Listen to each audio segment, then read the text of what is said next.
예수님께서 예루살렘에 입성하셨어요. 예루살렘에서 입성하셔서 예수님께서는 성전에 들어가시죠. 성전을 청결케 하시고 또 성전에서 많은 사람들에게 말씀을 가르쳤어요. 말씀을 가르치는데 오늘 본문에는 특별히 예수님께서 비유로 말씀을 가르친 내용이 들어 있습니다. 오늘 비유를 사람들은 제목을 붙이기를 포도원 농부의 비유라 이렇게 제목을 붙였어요. 이 포도원 농부의 비유는 이 비유를 잘 이해하기 위해서는 이 비유의 배경이 되는 이사야서를 우리가 살펴봐야 합니다. 이사야서 5장 1절부터 7절까지는 포도원의 노래 이렇게 불리는데요. 이 포도원의 노래는 오늘 본문의 배경이 됩니다. 자, 그러면 이사야서 5장 포도원의 노래를 한번 살펴보겠습니다. 먼저 1절, 2절, 2절인데요. 우리가 다 같이 한번 읽어보겠습니다. 시작. 나는 내가 사랑하는 자를 위하여 노래하되 사랑하는 자에게 포도원이 있으며 심히 기름진 사내로다. 땅을 파서 돌을 제하고 극상품 포도나무를 심었도다. 그 중에 망대를 세웠고 또 그 안에 술틀을 팠도다. 좋은 포도 맺기를 바랐더니 들포도를 맺었도다. 아멘. 저게 우리가 본 포도원의 노래 하는 노래입니다. 자, 먼저 저 본문을 살펴보겠습니다. 나는 이렇게 시작하죠. 나는 누구냐 하면 이사야 본인을 말합니다. 내가 사랑하는 자를 위하여 노래한다. 이사야가 사랑하는 자는 하나님입니다. 그래서 이 이사야가 하나님을 노래하는데요. 뒤에 이렇게 되어 있죠. 내가 사랑하는 자의 포도원을 노래하리라. 내가 사랑하는 자가 하나님이기 때문에 하나님의 포도원을 노래하겠다. 그래서 포도원의 노래라 그렇게 불립니다. 자, 그러면 하나님의 포도원이 어떤 포도원인지 한번 살펴봅니다. 자, 이렇게 기록되어 있죠. 포도원이 있으며 심히 기름진 사내로다 이렇게 되어 있습니다. 하나님께서 포도원을 만들었는데 아무 땅이나 이렇게 만든 것이 아니고 아주 기름진 땅에 포도원을 만들었습니다. 기름진 땅에 포도원 만든 이유는 뭘까요? 생산물이 풍성하고 좋은 생산물을 만들어내기 위함이죠. 포도원을 이렇게 만들었으니까 결국은 포도잖아요. 좋은 포도 많이 만들어내기 위해서 기름진 곳에 아무데나 한 것이 아니고 포도원을 만들었어요. 그 다음에 어떻게 하시느냐? 땅을 파서 돌을 제하고 이렇게 됐습니다. 땅 속에 돌이 많이 있으면 잘 자라지 못하겠죠. 그래서 일일이 다 땅을 파서 돌을 다 제거해서 이 포도가 잘 자랄 수 있도록 했다는 얘기죠. 자, 저기 땅을 파고 돌을 제거했다는 이야기는 역사적으로 무엇을 상징하는가 하면 하나님께서 이스라엘 백성들을 가나안 땅에 이렇게 넣게 하신 그 사건을 말합니다. 원래 가나안 땅에는 텅 비어 있는 땅이 아니라 가나안 족속들이 살고 있었죠. 그 가나안 족속들은 그 땅 안에서 그들의 문화를 가지고 살고 있었습니다. 우상을 섬겼죠. 음란했죠. 타락했었습니다. 그래서 가나안 땅에 이스라엘 백성들이 그것이 있는 그대로 그것 안에 들어가면 마치 흙 속에 돌이 있는 것처럼 가나안의 문화, 음란한 문화, 우상 숭배해서 하는 그 문화가 이스라엘 백성들이 하나님을 잘 섬긴 것을 방해하기 때문에 하나님께서 땅을 파고 돌을 제하는 것처럼 가나안에 있는 족속들을 다 제거하고 이스라엘 백성들을 거기 안에서 살게 하셨다 하는 내용이 땅을 파서 돌을 제했다 하는 내용입니다. 자, 땅을 파서 돌을 제하고 그 다음 뭐 하는가 하면 극상품 포도나무를 심었습니다. 극상품 포도나무는 무엇인가 하면 하나님의 백성 이스라엘 백성들을 말합니다. 하나님께서 깨끗하게 한 그 젖과 꿀이 흐르는 땅에 이스라엘 백성들을 심어 놓으신 거죠. 자, 그 후에 망대를 세웠고 이렇게 되어 있습니다. 망대를 세웠습니다. 여러분, 망대는 높은 탑이죠. 그 위에 사람이 가서 이렇게 포도원을 내려다보면서 혹 도둑이 들어오는지 아니면 들짐승이 들어오는지 그 확인하고 이 그 포도원 안에 있는 포도가 잘 자랄 수 있도록 보호하고 보초를 서는 게 망대의 역할이죠. 그처럼 가나안 땅에 하나님께서 심겨놓은 극상품 포도나무인 이스라엘 백성들이 하나님 말씀을 듣고 하나님 말씀 안에서 잘 자랄 수 있도록 하나님이 망대를 세웠어요. 그 망대는 무엇인가 하면 바로 율법이 되겠습니다. 율법의 말씀을 그들에게 줬어요. 이것 따라 그들이 살면 하나님 백성처럼 살 수 있는 거예요. 그런데 여러분, 율법대로 못 살잖아요. 때로는 죄를 짓기도 하고 우상 숭배도 하고 그러잖아요. 그때마다 하나님께서 또 누구를 보내주셨어요? 선지자를 보내주셨죠. 그래서 저 망대는 율법을 상징하고 또 무엇을 상징하는가? 선지자를 상징해요. 이스라엘 백성들이 잘 자라게 하기 위해서. 궁극적으로는 하나님을 상징하겠죠. 하나님께서 이스라엘 백성들을 보호하고 기르시기 때문에. 자, 그렇게 망대까지 세웠습니다. 하나님께서 기름진 산에 땅의 돌을 다 제거하고 극상품 포도나무를 심고 망대까지 세웠습니다. 하나님께서 정말 좋은 포도가 맺힐 수 있는 모든 일들을 다 하셨습니다. 자, 그러면 하나님께서 심은 대로 이 극상품 포도에서 정말 좋은 포도가 나왔느냐 말이죠. 저기 보면 이렇게 어떻게 되어 있습니까? 좋은 포도 맺기를 바랐더니 뭐가 나왔어요? 들포도가 맺혔다는 거예요. 들포도는 이렇게 보면 포도 같은데 먹어보면 먹을 수가 없는 거예요. 포도주를 담근다? 담글 수도 없어요. 어떤 들포도에는요, 그 독약 성분이 약하게 남아 들어있는 그런 들포도도 있답니다. 그거 먹으면 사람이 다치는 거예요. 겉으로 보면 분명히 포도 같은데 이 먹어보고 포도주를 담궈보면 이게 못 먹는 거라는 거예요. 하나님께서는 극상품 포도가 맺히기 위해서 최선을 다했는데 열매로 맺힌 건 좋은 포도가 아니라 못 먹는 들포도가 맺혔다는 거예요. 그러면 여러분, 못 먹는 들포도 도대체 뭐가 맺혔느냐 이 말이죠. 그걸 이사야서 5장 7절에서는 이렇게 기록해요. 자, 저기 보면 노란색, 초록색 있죠? 그 노란색, 초록색의 괄호 안에 들어있는 글자가 있습니다. 저거는 그 앞에 있는 글자의 히브리어 발음이에요. 그래서 우리 성경책에는 없는 건데 우리가 괄호 안에 있는 것까지 합쳐서 같이 한번 읽어보겠습니다. 시작. 무릇 만군의 여호와의 포도원은 이스라엘 족속이요 그가 기뻐하시는 나무는 유다 사람이라. 그에게 정의 미시파트를 바라셨더니 도리어 포악 미스파의요 그들에게 공의 체다카를 바라셨더니 도리어 부르짖음 체아카이었도다. 이렇게 기록해요. 여러분, 정의 미시파트죠, 히브리어로. 포악은 미스파흐 이렇게 되죠. 발음이 상당히 비슷하죠. 비슷합니다. 포악은 뭐냐? 공의는 뭐냐? 체다카입니다. 부르짖음은 체아카죠. 언뜻 들으면 똑같이 들립니다. 그죠? 비슷하잖아요. 그런데 완전히 다르죠. 공의와 포악은 완전히 달라요.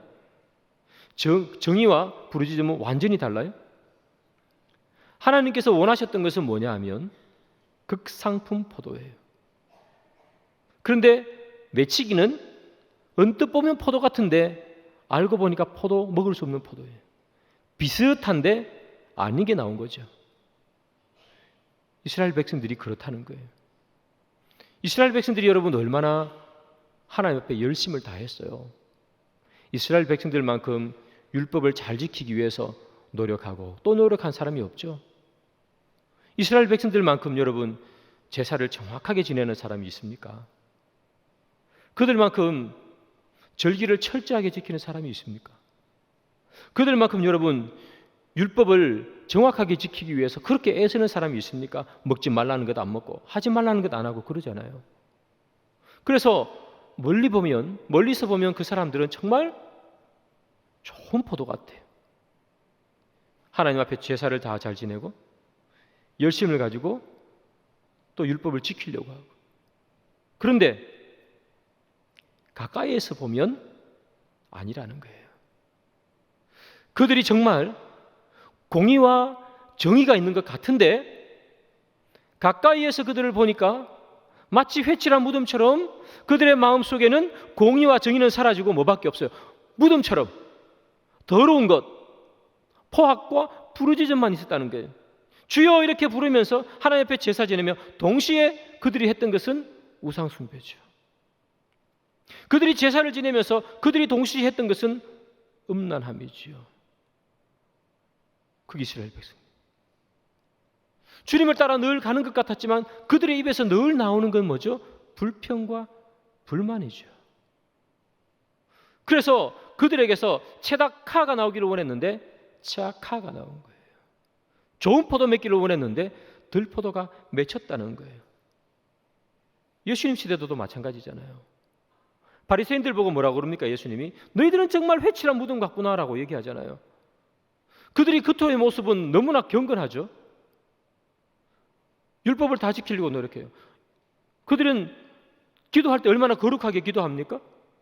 두 손을 들고 하늘 우러러 그렇게 기도하잖아요. 그런데 그들의 속마음은 뭐예요? 보여주는 것이죠. 그들이 구제할 때 어떻게 합니까? 시장 한복판에 가서 사람들이 다 보이게 그렇게 구제하잖아요. 그래서 주님께서 하시는 말씀이 뭐죠? 오른손이 하는 일을 왼손이 모르게 하라. 너 기도할 것 같으면, 금식해서 기도할 것 같으면 골방에 들어가서 남이 모르게 하라. 그렇게 하잖아요. 이들은 열심히 기도하고 열심히 구제하는 것 같이. 그래서 좋은 포도나무 같은데 알고 보니까 좋은 포도가 아니라는 거예요. 사람들 나 기도합니다.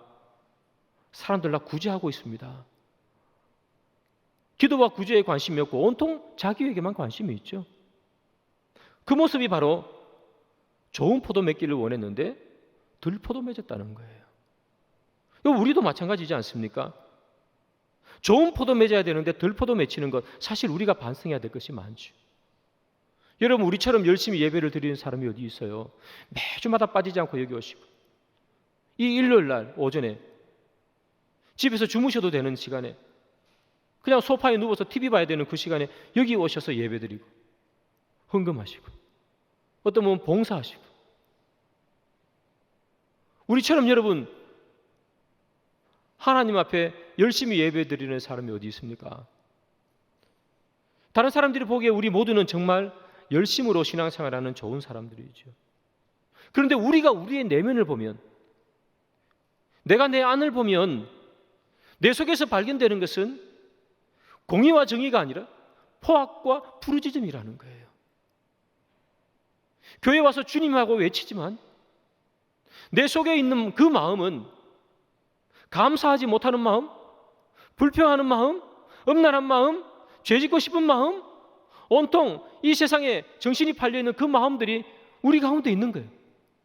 그렇게 안 살고 싶은데, 우리도 좋은 열매 맺고 싶은데, 내가 이 세상에 살다 보니까 다른 사람들은 다 우리를 좋은 사람이라 정말 신앙 좋아요, 저는 정말 믿음 좋아요, 그렇게 할지 모르겠지만 내가 나를 바라보니까 믿음은 고사하고 내 속에 있는 것은 들포도밖에 없는 거예요.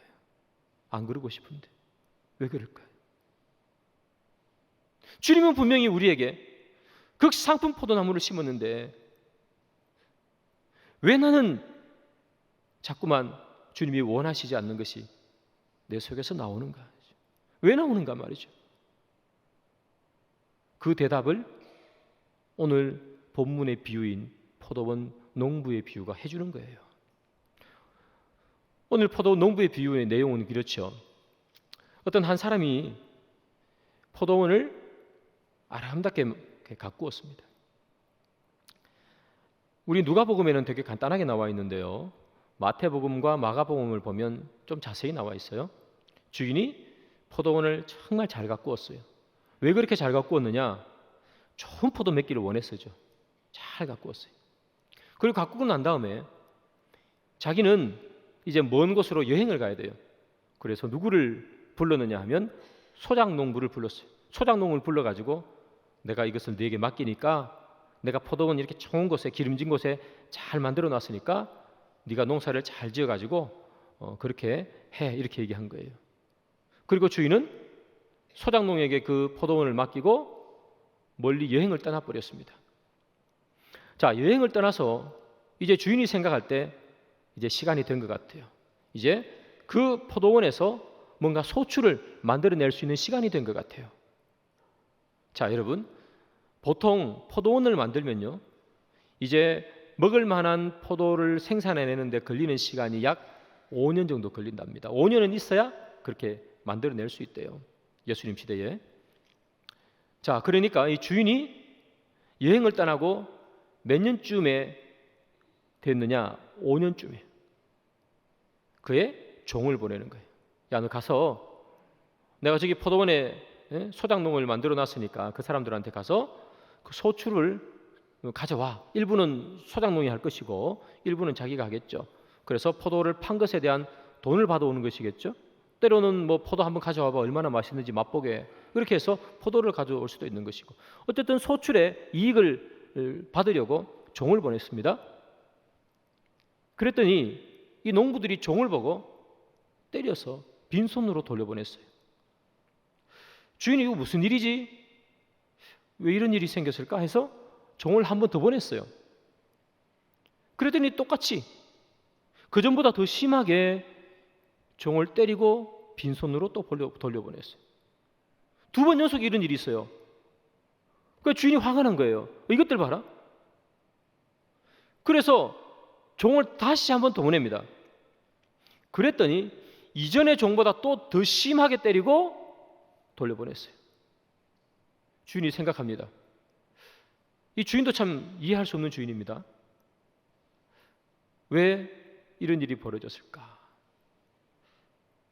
종을 보내서 그런 건가? 내 아들을 보내면 이 사람들이 아들이 왔으니까 소출의 일부를 주겠지, 계약했던 대로. 그렇게 생각하고 아들을 보냈습니다. 농부가 이렇게 있다 보니까 어느 날 누가 왔는데 이젠 종이 아니고 아들이래요, 주인의. 어떻게 합니까? 죽여버렸어요. 여러분, 농부가 종을 때리고 빈손으로 보내고 아들을 죽여버렸습니다. 이 내용을요, 달라스 신학교에 있는 아주 유명한 신학 교수입니다. 데를버그라는 분이 이렇게 주석합니다. 제가 읽어드릴게요. 이와 같이 소작인들은 포도원 주인에게 아무것도 주지 않는다. 이것은 이스라엘 백성이 하나님의 의도에 부합되는 열매를 맺지 못한다는 것을 묘사해 준다. 아무것도 돌려주지 않고 아들은 죽여버렸습니다. 이건 뭐냐? 이 이스라엘 백성들이 하나님께서 원하시는 열매를 못 맺었다는 거예요. 좋은 포도 못 맺고 들포도 맺었다는 거예요. 여러분, 오늘 본문에 포도원 주인은 하나님이겠죠. 그 포도원 주인이 보낸 종은 선지자일 겁니다. 마지막에 아들을 보내죠. 예수님이겠죠. 그들을 때리고 죽인 그 농부는 유대인 지도자들을 말합니다. 유대 지도자들. 그들은 종을 때리고 아들을 죽였습니다. 하나님은 분명히 기름진 땅에 극상품 포도나무를 심었는데 무엇이 나왔습니까? 종을 때리고 아들을 죽이는 포악과 부르짖음이 나왔습니다. 유대인 지도자들에게. 왜 이런 일이 벌어졌을까? 왜 그들은 종을 때리고 아들을 죽였을까? 여러분, 유대인들의 법에 의하면요, 정당한 소유권을 가진 사람이 나타나지 않을 때 그 땅을 농사짓던 사람이 3년만 그 땅을 농사지으면 그 땅이 자기게 됩니다. 그런 법칙이 있었습니다. 자, 그런데 이 포도원의 주인은 포도원을 만들어 놓고 멀리 여행 갔습니다. 몇 년 만에 종을 보내죠? 5년 만에 보냈다고 말씀드렸잖아요. 그죠? 5년. 그런데 유대인의 이 농지법에 의하면 주인 없는 땅인데 주인이 나타나지 않는 땅에 몇 년만 농사 지으면 자기 땅이 돼요? 3년이에요. 근데 주인은 몇 년 만에 보냈어요? 5년 만에 보냈잖아요. 이 땅 누구 땅이에요? 자기 땅이라는 거예요. 내 땅이라고 생각해, 내 땅. 근데 내 땅이라고 생각하는데 느닷없이 누가 왔어요? 종이 왔어요. 느닷없이 또 누가 와요? 아들이 왔어요. 이게 내 땅인데? 죽여버려요. 그들이 왜 예수를 죽이고 선지자를 때려 보내는가? 포도원을 차지하려고 합니다. 포도원 뺏기지 않기 위해서요. 내 거라고 생각했던 포도원 안 뺏기려고 죽이고 때리는 거예요. 여러분, 이것이 유대인들이 예수를 죽인 이유입니다. 자기 거 안 뺏기려고. 예수님께서 예루살렘에 입성했습니다. 얼마나 많은 사람들이 예수님께 찬양하고 환호합니까? 호산나 호산나. 예수님께서요, 성전에 들어가셨잖아요. 거기서 장사하는 사람 의자를, 테이블을 막 던져버리시고 채찍을 만들어서 내쫓았죠. 그 사람들 입장에서 보면 예수님이 성전에서 난동을 부린 거예요. 난동을. 그런데 그들이 예수님 앞에 한마디도 못해요. 왜 못할까요?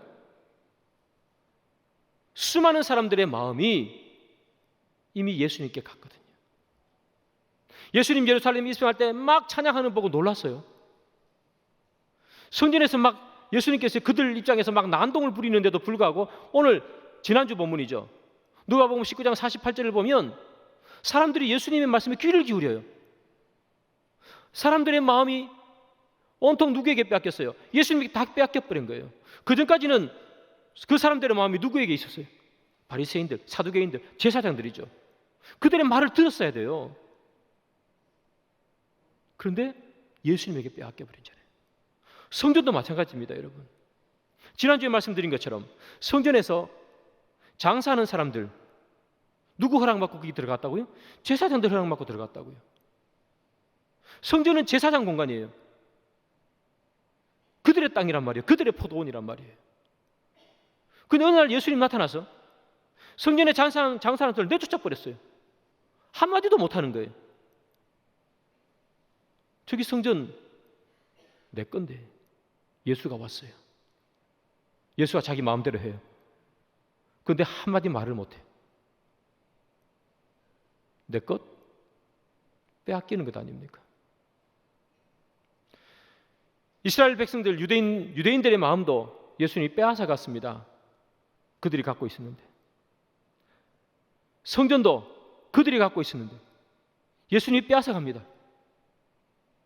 그들의 생각에 예수를 죽이는 겁니다.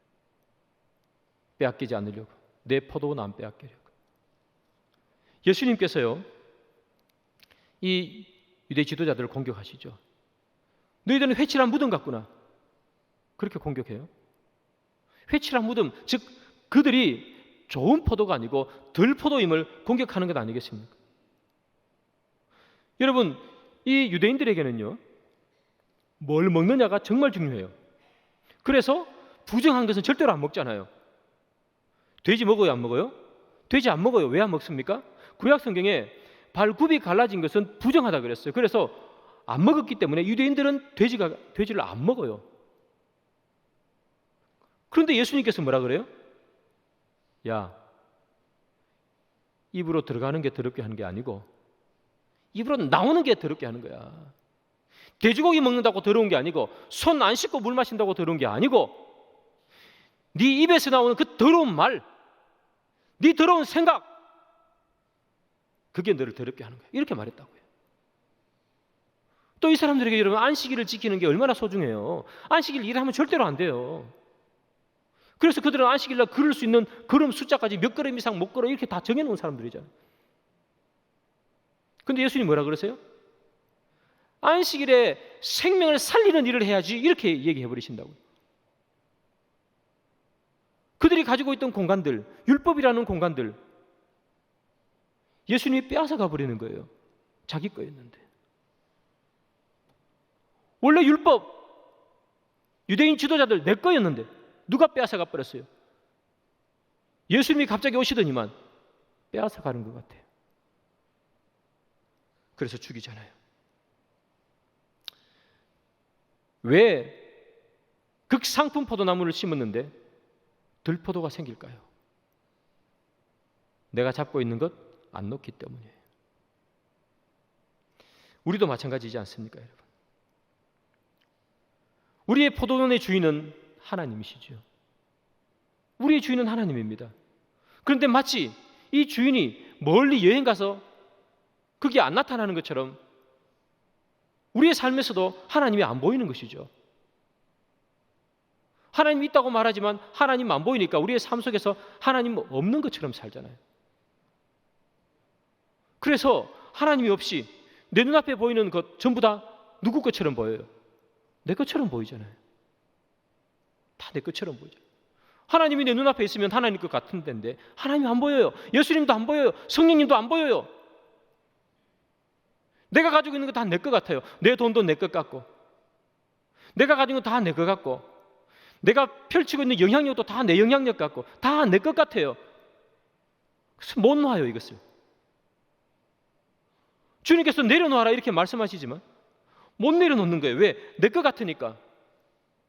그래서 때로는 내려놓아라는 그 주님의 음성에 우리는 그 음성을 듣기를 거부하고 그 말씀을 외면하는 것이에요.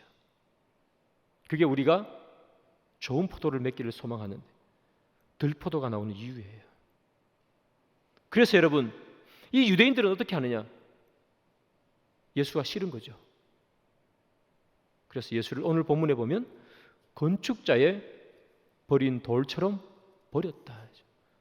건축하는 사람들이 이거 별로 필요 없네? 버려버린 돌이에요. 집 짓는데 소용이 없는 돌이 버려버렸어요. 우리도 마찬가지예요, 여러분. 우리가 예수님 부르짖지만 그러나 우리의 삶 속에서 내가 무엇인가 잡고 있는 것을 놓아야 할 때가 생기면 우리는 귀를 닫아버려요. 말씀이 우리의 마음을 감동을 해도 우리는 외면해버려요. 놓을 수가 없다 보니까. 놓는 게 아까우니까. 사랑하는 여러분, 여러분들이 붙잡고 놓지 않는 포도원은 무엇입니까? 성령님께서 우리에게 감동을 주시고 때로는 말씀을 통해서 우리에게 일러주시지만 그것조차도 외면해버리고 내가 붙잡고 놓지 않는 나의 포도원은 무엇이냐고요. 물질인 사람도 있겠죠. 때로는 건강인 분도 있을 것입니다. 때로는 교회 안에서의 내 영향력일 수도 있겠습니다. 우리는 도대체 뭘 잡고 못 놓냐고요. 잡고 못 놓으니 들포도만 자꾸 내 속에서 생기는 겁니다. 그거 잡고 있다 보니까 예수까지 잡을 손이 없지 않습니까? 놓아야 잡을 텐데.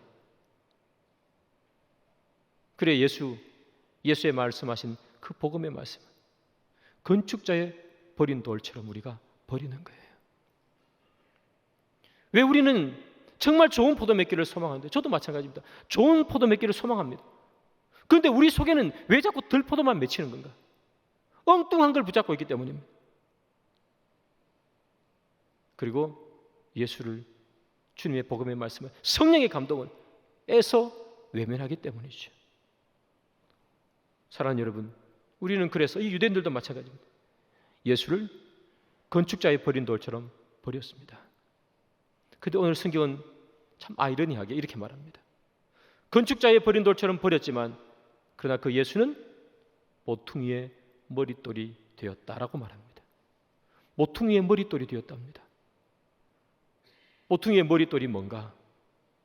많은 신학자들, 정말 유명한 신학자들이 이렇게 해석합니다. 그건 쐐기돌을 말한다라고 말합니다. 쐐기돌. 이 쐐기돌이 뭐냐? 그냥 단순하게 설명하면 그 돌을 빼버리면 다 무너지는 겁니다. 아치 형태의 어떤 구조물을 만든다고 생각해 봅시다. 이렇게 된 구조물을 만듭니다. 벽돌을 이렇게 쌓아갑니다. 제일 마지막에 하나, 이것 때문에 양쪽에서 가는 그 하중을 다 견디는 거죠. 이거 빼버리면 다 무너지는 거예요. 이거 쐐기돌입니다. 우리는요, 내가 잡고 놓지 않는 것, 그게 우리의 인생의 쐐기돌처럼 생각합니다. 그래서 우리 못 놓는 거예요. 이거 놓으면 내 인생 무너져.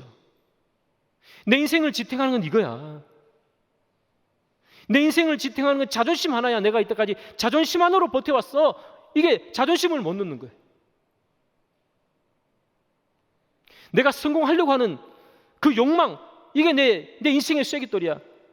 내 이것 하나 가지고 이때까지 내 인생을 살아왔어. 이거. 그런데 주님께서 뭐라 그러세요? 네가 붙잡고 놓지 않는 그것이 네 인생을 바쳐가는 쐐기돌이 아니라 너희들이 버렸지만 모퉁이의 머릿돌인 대신 예수 그리스도가 네 인생을 떠받치고 가는 거야. 네 인생을 넘어지지 않게, 네 인생을 쓰러지지 않게 하는 것은 네가 붙잡고 있는 그 쐐기돌이 아니라 예수 그리스도야. 오늘 본문은 그 얘기하는 거예요. 사랑하는 여러분, 우리는 무엇을 붙잡고 있고 우리는 무엇을 놓고 살아갑니까? 여러분들 지금까지 무엇을 잡고 놓지 않고 있습니까? 그것을 놓지 않기 위해서 하나님의 말씀까지도, 성경의 말씀까지도 애써 외면하는 우리가 잡고 있는 것 도대체 뭡니까? 사랑하는 여러분, 우리가 그것을 놓아야 할 때가 되지 않았겠습니까? 저도 여러분도 잡고 놓지 못하는 것 놓는 연습합시다. 오늘 연습하고, 안 되면 내일 하고, 또 안 되면 모레 하고, 그것을 훈련받는다 그렇게 표현하지 않습니까? 성경 공부한다는 것이 아니고요, 훈련받는다. 우리의 인생의 훈련의 연수가 아닙니까? 놓기를 훈련받는 거예요. 오늘도 놔보고 내일도 놔보고. 그래서 하루하루 조금씩 더 우리의 삶에서 내가 잡고 있는 것 놓는 삶, 그 삶이 주님이 원하시는 좋은 포도 맺는 삶이 아니겠습니까? 말씀의 결론을 맺습니다. 사랑하는 여러분, 우리 인생을 바쳐가는 것, 우리의 삶을 지탱하는 것, 지금 여러분들이 붙잡고 있는 그 포도원 아닙니다. 지금 여러분들이 붙잡고 여기에서 정말 많은 수확이 날 수 있을 거야라고 생각하는, 여기에서 좋은 것이 날 수 있을 거야라고 생각하는 그 포도원, 여러분들이 붙잡고 있는 거 그거 아닙니다. 여기 성경에 나와 있는 농부들을 보십시오. 그 포도원 붙잡다가 나중에 주인이 어떻게 합니까? 그들을 다 멸해버립니다. 우리의 인생을 지탱하는 거, 우리의 인생을 인생되게 만드는 것, 내 삶을 삶되게 만드는 것, 유일한 것 딱 하나 있다면 우리의 소망 되신 예수 그리스도입니다. 예수님만이 여러분의 소망이기를 바라고, 예수님만이 우리가 붙들고 사는 유일한 쐐기돌이 되기를 주님의 이름으로 축복합니다.